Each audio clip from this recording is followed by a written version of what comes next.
These girls were victims of something hard to believe, something you might never expect, something that happened in plain sight.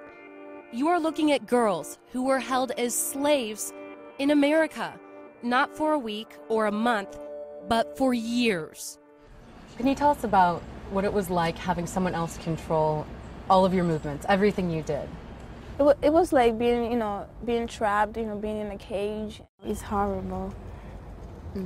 Like sometimes it's not enough food for us to eat. No freedom at all.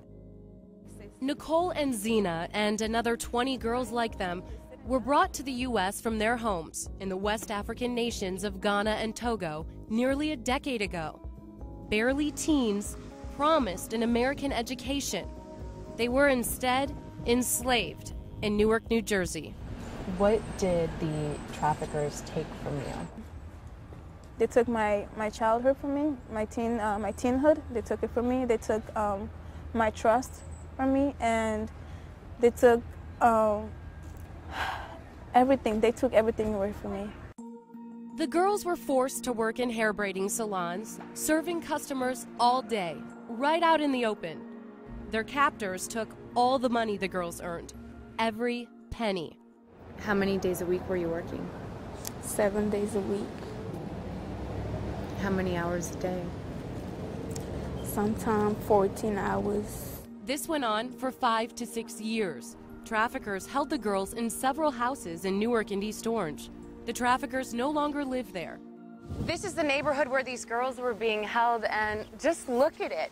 Manicured lawns, nice houses. It looks like any neighborhood in America, and it definitely doesn't look like a place where you'd expect to find slavery. Who would commit such a crime? These are the traffickers. Akawavi Afolabi, the wife, was the ringleader. Lasisi, the husband, and Derek, the son, were accomplices, according to court documents and law enforcement. Why did they do it? Money. Pure and simple. They made about $4 million off the girls. Paul Fishman is the U.S. Attorney for New Jersey. His office prosecuted the case, resulting in convictions. I think it's hard for some people to believe that in the year 2010 we have people who will actually put people in slavery. It's the most fundamental and intolerable violation of human rights. A Newark court recently sentenced Akawavi Afolabi to 27 years in prison. The father got 24 years and the son 4.5 years. But after all the promises she promised me, and then when I got here, all my life was messed up. And I always tell her, if I knew this is how my life was gonna be, I'll never come. I'll never let her take me.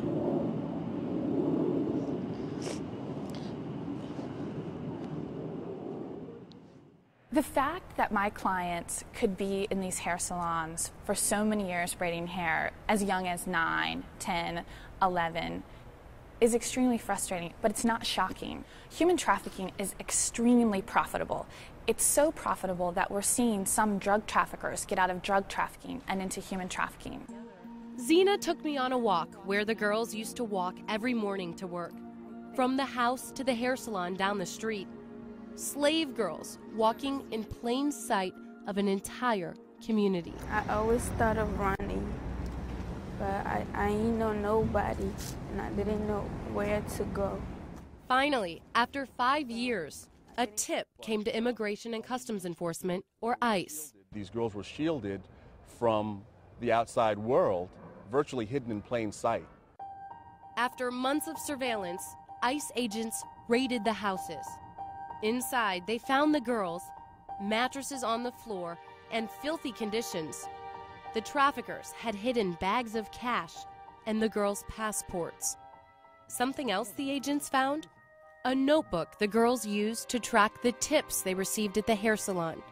Ironically, on the cover of that notebook, a picture of the Statue of Liberty. After so much pain, the girls, now young women, were free. It was a good day because, it helped my life. I was so happy that I was out from the jail. All I did was cry. It was I don't know.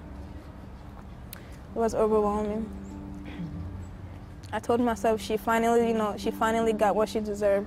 She did really, really wrong. She treated us bad, and she was heartless. When I think about it, she was heartless. And I'm happy that she's caught. Amber Lyon, CNN, Newark, New Jersey.